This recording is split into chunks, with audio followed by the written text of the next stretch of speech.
वफाकी वजीर दाखिला राना सनाउल्लाह का कहना है कि 9 मई को जो हुआ वो सियासी एहतजाज नहीं, सरकशी और बगावत थी। बगावत और सरकशी को सियासी एहतजाज का नाम देकर मुआफ नहीं किया जा सकता। बाग आज़ाद कश्मीर में तकरीब से खिताब में बोले कि आर्मी तनसीबात पर हमलों पर कार्रवाई आर्मी एक्ट के तहत नहीं होगी तो क्या ट्रैफिक एक्ट के तहत होगी। इन्होंने आर्मी की दफाई तनसीबात के ऊपर हमला किया, वहां पे तोड़ फोड़ की। आर्मी हाउस जना हाउस जो है वहां पे उसका गेट तोड़ के अंदर दाखिल हुए। तो क्या ये चीजें जो हैं ये आर्मी एक्ट के तहत नहीं आती? ये सियासी एहतजाज नहीं था, ये सरकशी थी, ये बगावत थी, ये बाकायदा मनसूबाबंदी से की गई और किसी बगावत को और सरकशी को सियासी एहतजाज का नाम लेके माफ नहीं किया जा सकता। वज़ीर आज़म शहबाज शरीफ की ज़ेर सदारत तवानाई से मुतालिक बजट तजावीज़ पर इजलास हुआ। वज़ीर आज़म ने तवानाई शोबे की इस्लाहात को बजट का हिस्सा बनाने का फैसला किया है। इजलास से खिताब करते हुए उनका कहना था कि महंगे दरामदी ईंधन पर इन्हिसार कम से कम किया जाए। बरामदी सनअतों को तरजीही बुनियादों पर तवानाई की ज़रूरियात पूरी की जाएँ। वज़ीर आज़म ने हिदायत दी कि लाइन लॉसेस और बिजली चोरी के सद्देबाब के लिए इक़दाम किए जाएँ। वज़ीर आज़म ने लाइफ लाइन और कम खपत वाले सारिफिन पर बिल का कम बोझ डालने की भी हिदायत दी। वज़ीर आज़म ने कहा कि बरामदी सनअतों की तरजीही बुनियादों पर तवानाई ज़रूरियात पूरी की जाएँ।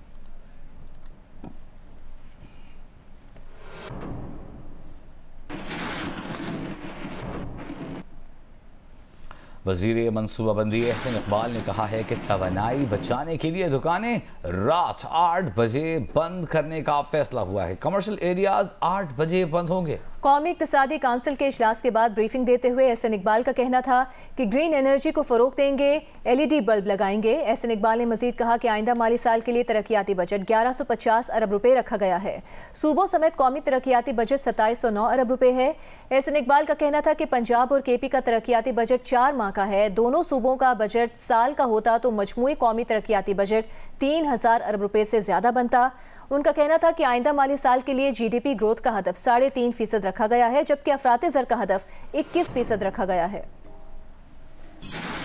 सूबाई हुकूमतें एनर्जी कंजर्वेशन का जो पैकेज मंजूर हुआ है इस पे अमल दरामद कराएंगी और हम अपने मुल्क के लिए तवानाई की बचत में अपना किरदार अदा करेंगे ताकि जो कीमती ज़र मुबादला है उसे बचाया जा सके। देखिए, अमरीका, यूरोप, बड़े बड़े ममालिक में जो हमसे बहुत ज़्यादा खुशहाल हैं, हमसे बहुत ज़्यादा अमीर हैं, कोई हमारी तरह की गैर ज़िम्मेदाराना लाइफस्टाइल नहीं गुजारता कि जिसमें आप रात 1-1, 2-2 बजे तक तमाम तजारती मराकज़ खुले रखें और अपने मुल्क का कीमती ज़र मुबादला जो है उसको अपनी दुकानों में बल्बों की सूरत में जलाएं।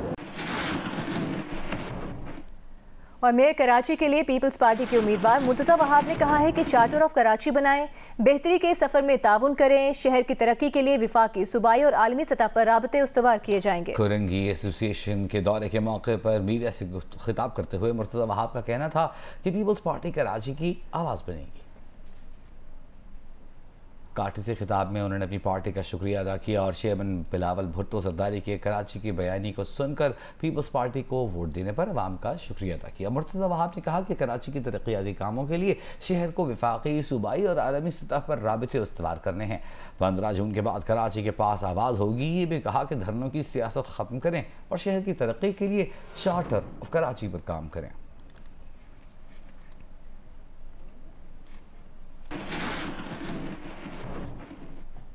दूसरी जानिब जमात इस्लामी से कराची के मेयर के उम्मीदवार हाफिज नईम और रहमान कहते हैं कि मेयर का इंतखाब 6 यूसीज़ का नतीजा जारी न होने से मुतासिर हो रहा है। पीपल्स पार्टी जमात इस्लामी के मैंडेट पर कब्जा करना चाहती है।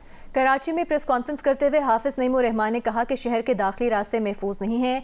उनका कहना था कि पीपल्स पार्टी मेयर के मामले पर जमात इस्लामी के मैंडेट पर कब्जा करना चाहती है।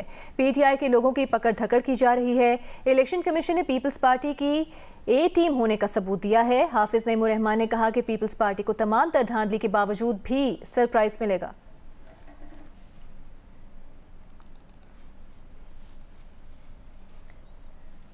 कराची कराची म्यूनिसिपल कॉरपोरेशन में मेयर और डिप्टी मेयर और टाउन म्यूनिसिपल कॉरपोरेशन में चेयरमैन और वाइस चेयरमैन के इंतखाबात कैसे होंगे, इसका तरीक़ाकार क्या होगा, जानते हैं किरण खान की इस रिपोर्ट में।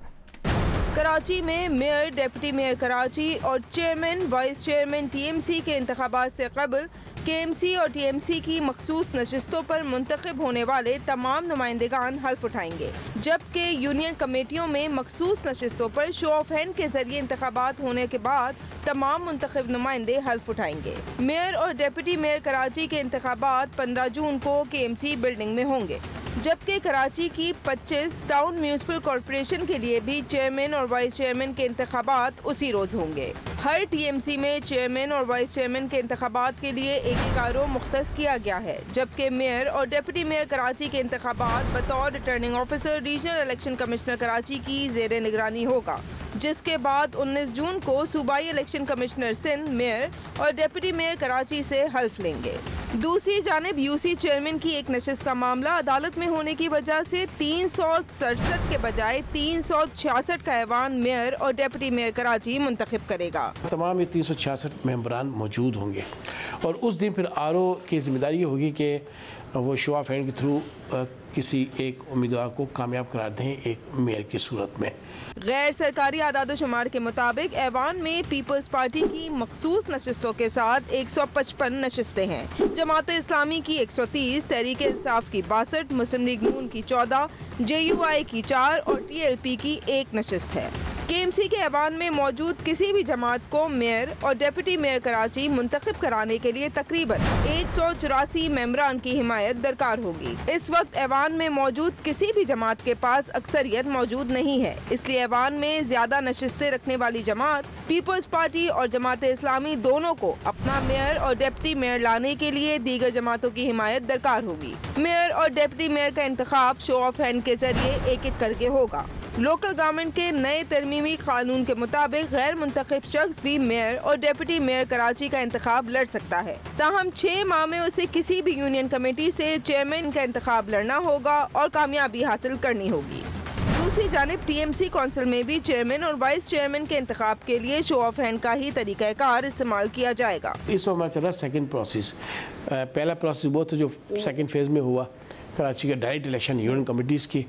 अब यूनियन कमेटीज़ के बाद कराची मेट्रोपॉलिटन कॉर्पोरेशन और मेयर जो टीएमसी उनकी रिजर्व सीट है उसका चेयरमैन, तो इस 3 फेजेस के कंप्लीट करने के बाद अल्हम्दुलिल्लाह 19 तारीख को हमारे लोकल गवर्नमेंट इलेक्शन का प्रोसेस सिंध में कंप्लीट हो जाएगा। यूनियन कमेटी में जो चेयरमैन, वाइस चेयरमैन और वार्ड काउंसलर्स बराह रास्त बल्दियाती इंतखाबात के जरिए मुंतखब होकर आए हैं, वो 5 मखसूस नशिस्तों के साथ अपना 11 रुकनी ऐवान मुकम्मल करेंगे और हल्फ उठाएंगे।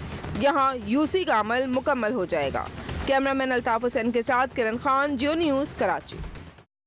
अभी आपको बताएंगे पीटीआई के वाइस चेयरमैन शाह महमूद कुरैशी को अडयाला जेल से रिहा कर दिया गया है। इस बारे में मजीद तफसील के लिए बात करेंगे जियो न्यूज़ के नुमाइंदे शबीर डार से। शबीर, बताइएगा, शाह महमूद कुरैशी ने मीडिया से गुफ्तगू की है, रिहाई के बाद क्या सूरत हाल है?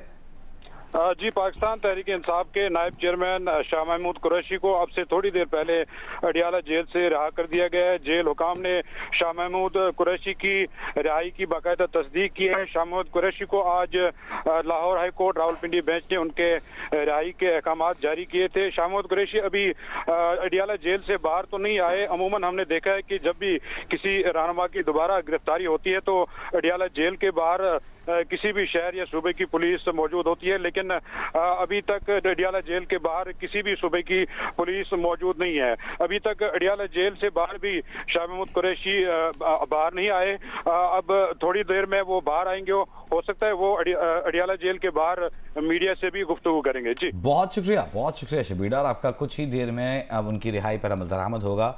जेल से बाहर आएंगे तो हम आपको नाज़रीन को अपडेट करेंगे।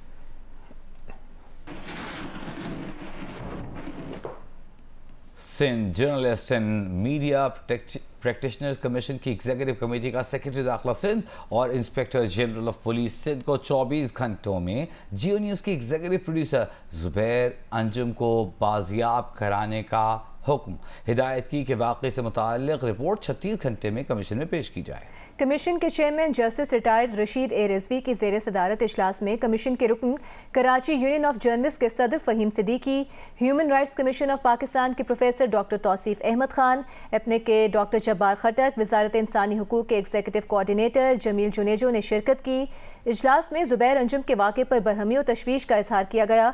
कमीशन के चेयरमैन जस्टिस रशीद ए रिजवी का कहना था कि जुबैर अंजुम किसी मुकदमे में मतलूब नहीं थे। ये वाज़े तौर पर अगवा का वाक़या है। शहरियों की जानो माल और आज़ादी का तहफ़्फ़ुज़ रियासत की जिम्मेदारी है। एग्जीक्यूटिव कमेटी के इजलास में कहा गया कि जुबैर अंजुम का अगवा और लापता किया जाना आर्टिकल 9 और 10 की भी संगीन खिलाफ वर्जी है।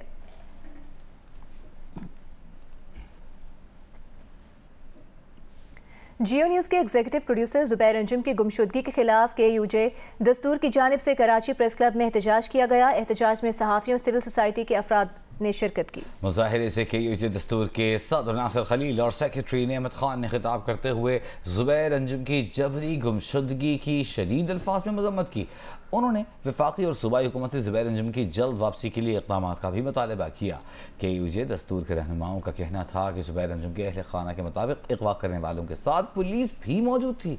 प्रेस क्लब के बाहर मुजाहिरे में कराची प्रेस क्लब और KUJ बरना के ओहदेदारों समेत मुख्तलिफ सहाफ़ती तंजीमों से वाबस्ता सहाफ़ी भी शरीक हुए।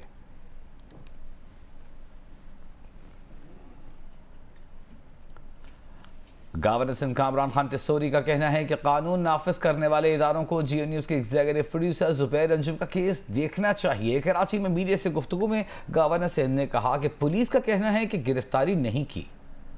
उनका कहना था कि अब ऐसी गिरफ्तारियां बंद होनी चाहिए। देखिए, मैंने कल खुद इस खबर को देखा है और मैं यहाँ तमाम ही लॉ इन्फोर्समेंट जो एजेंसीज़ हैं उनसे ये कहूँगा कि इस मामले की तहकीकात होनी चाहिए और सामने आना चाहिए कि ये क्या वाक़या है, क्योंकि पुलिस ने जो मैंने आखिरी बयान देखा है उसमें कहा है कि हमने नहीं उठाया, कोई और कह रहे हैं हमने नहीं उठाया। तो ये सिलसिला मेरे ख़्याल से अब बंद होना चाहिए और कौन से ऐसे अवामिल हैं या नासिर हैं, तो इसमें मैं तमाम जो एजेंसीज़ हैं उनको ये कहूँगा कि इसकी पूरी तहकीक करें और जो कानून और आइन के मुताबिक चीज़ है उसको सामने आना चाहिए। अमीर जमात इस्लामी कराची हाफिज नईमुर रहमान ने जियो न्यूज़ के एग्जीक्यूटिव प्रोड्यूसर जुबैर अंजुम को उठाए जाने की मजम्मत की है।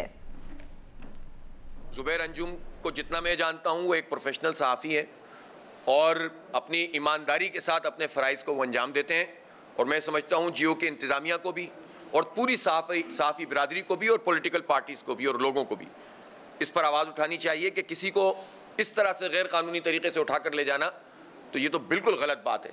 और मैं ये मुतालबा करता हूँ कि जुबैर अंजुम को बाजियाब किया जाए और उनको जो है वो जो उनकी पेशावराना सलाहियत है उसका इजहार करने का मौका मिले और ये उनकी रिहाई होनी चाहिए फौरी तौर पर। Vice chairman PTI Shah Mahmood Qureshi Adiala jail से रिहा कर दिए गए। मीडिया से गुफ्तगू कर रहे हैं अडियाला जेल से बाहर आकर। बिस्मिल्लाहिर्रहमानिर्रहीम। मैं आपके ज़रिए पाकिस्तान तहरीक इंसाफ के कारकुनान से ये कहना चाहता हूँ कि आज भी इंसाफ का झंडा मेरे हाथ में है और मैं उस तहरीक का हिस्सा हूँ जो एक खुददार। इंशाअल्लाह मैं कल इमरान खान साहब की खिदमत में हाजिर होऊंगा और उनसे मुलाकात करूंगा। कैद तन्हाई में 1 महीना गुजरा और सोचने का और चीज़ों का जायज़ा लेने का वसी वक्त है। जब आप कैद तन्हाई में होते हैं तो वक्त ही होता है आपके पास। मेरा जो तज्जिया है सियासी सूरत हाल पर मैं चेयरमैन इमरान खान से उनकी खिदमत भी पेश करूंगा, उनसे रहनुमाई भी हासिल करूंगा। लेकिन सबसे पहले मैं अल्लाह ताला का शुक्र बजा लाता हूं जिसने इस कैद तन्हाई में मुझे हिम्मत से, हौसले से वक्त गुजारने का मुझे अल्लाह ने हौसला दिया। मैं उन करम फरमाओं का बेहद मशकूर हूँ, जिनकी दुआएं मुझे गाहे बगाहे जब मेरी बेटी मुलाकात के लिए आती थी, मेरे वकील मुलाकात के लिए आते थे, तो उनके पैगामात मुझे मिलते थे। मैं उनका शुक्रगुजार हूँ। मैं ख़ास तौर पर शुक्रिया अदा करना चाहूँगा अपनी लीगल टीम का और ख़ास तौर पर तैमूर मलिक साहब का, जिन्होंने दिन रात मेरे केस की पैरवी की, इस्लामाबाद हाई कोर्ट में की। इस्लामाबाद हाई कोर्ट के चीफ जस्टिस मियां गुल हसन औरंगजेब साहब ने एक मुफस्सल फैसला दिया, जो कि मेरा एमपीओ का ऑर्डर उन्होंने कलअदम गैर कानूनी करार दिया, और बड़ी तफसीलात हैं उस फैसले में। बहरहाल मुझे डिप्टी कमिश्नर रावलपिंडी के कहने पर 3 एमपीओ के तहत दोबारा गिरफ्तार कर लिया गया, जिसका मेरी नज़र में कोई जवाब बनता नहीं था, क्योंकि एक जेल में कैदी जो है वो पब्लिक डिसऑर्डर कैसे कर सकता है। मैं तो कैद में हूँ, मैं तो कैद तन्हाई में हूँ, मेरा तो किसी से राब्ता नहीं है। मैं किसको उकसा सकता हूँ या मैं किसको हिदायत दे सकता हूँ? बाहर ना, उसको हमने चैलेंज किया, और मैं आज लाहौर हाई कोर्ट के जस्टिस साहब का शुक्रिया अदा करना चाहूँगा, चौधरी अब्दुल अजीज़ साहब का शुक्रिया अदा करना चाहूँगा, कि जिन्होंने जब प्रोसिक्यूशन के पास कोई ठोस जवाब नहीं था और उन्होंने उनको मोहलत दी कि अगर आपके पास कोई चीज़ है तो आप ले आइए। उन्होंने 1 दिन की मोहलत मांगी, उन्होंने कहा 1 घंटे में ले आइए। तो जब ना पेश कर सके तो उन्होंने मेरा ऑर्डर किया। सर ये बताइएगा कि यहाँ मुझे बात मुकम्मल कर लेते हैं।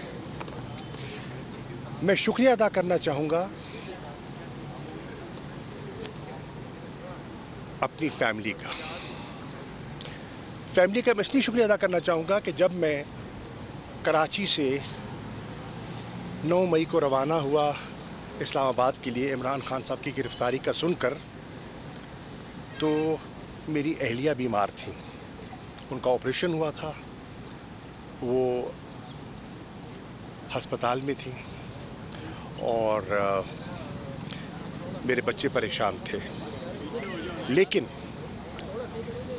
जब मैंने उनको बताया कि मेरी जिम्मेदारियां इस नौइयत की हैं कि मुझे इस्लामाबाद जाना है, तो मैं शुक्रिया अदा करना चाहूँगा अपनी अहलिया का। उन्होंने कहा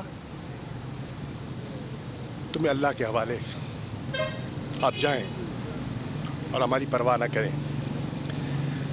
मेरी इस कैद में मेरे बच्चों ने बड़ा साथ दिया। जैन ने, मेरी बेटियों ने मेरा हौसला बांधा और कहा कि आपने हमारी वजह से किसी दबाव में नहीं आना, परेशान नहीं होना, अल्लाह हमारी हिफाजत करेगा।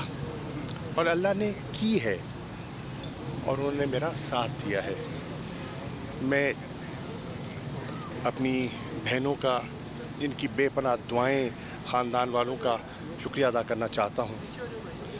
और मैं तहरीक इंसाफ के कारकुनान से कहना चाहता हूँ, आजमाइश का वक्त है, मुश्किल वक्त है, हौसले में रहिए, हिम्मत ना हारिए, रात कट जाएगी। हर गरूब के बाद एक तुलू भी होती है, उस तुलू का इंतज़ार कीजिए। मैं समझता हूँ कि आज भी मुख्तलिफ जेलों में बेपनाह लोग ऐसे हैं जो बिल्कुल बेगुनाह हैं, उनको रिहा होना चाहिए। मैं इंशाल्लाह कोशिश करूँगा, हमारी जो लीगल टीम है उससे मशावरत करके उनके केसेस को हम परसू करें, ताकि उनको बाइज्जत रिहाई मिल सके। खान साहब से मुलाकात के बाद मैं आपसे फिर मीडिया से मुफस्सिल बात करूंगा, और आज कोई सवाल नहीं लूंगा। Thank you. -1 का चल रहा है। शाह महमूद कुरैशी अडियाला जेल से रिहाई के बाद मीडिया से गुफ्तगू कर रहे थे। उनका कहना था कि हर गुरूब के बाद तुलू है, और आप भी गुरूब के बाद तुलू का इंतज़ार करें। लांस नायक मोहम्मद साबिर शहीद की नमाज जनाजा अदा कर दी गई। शहीद लांस नायक की तदफीन DI खान में उनके आबाई इलाके में कर दी गई। शहीद को पूरे फौजी एजाज़ के साथ सुपुर्द खाक कर दिया गया। ISPR के मुताबिक लांस नायक मोहम्मद साबिर गुज़िश्ता रोज़ लद्दा में दहशतगर्दों से फायरिंग के तबादले में शहीद हुए थे। नमाज जनाजा में हाजिर और रिटायर्ड फौजी अफसरान एहलकारों ने शिरकत की। नमाज जनाजा में शहीद के रिश्तेदारों और अहले इलाका की भी बड़ी तादाद में शिरकत। ISPR का कहना है कि पाक फ़ौज हर कीमत पर मादरे वतन का दिफा यकीनी बनाने के लिए पुरअज़्म है।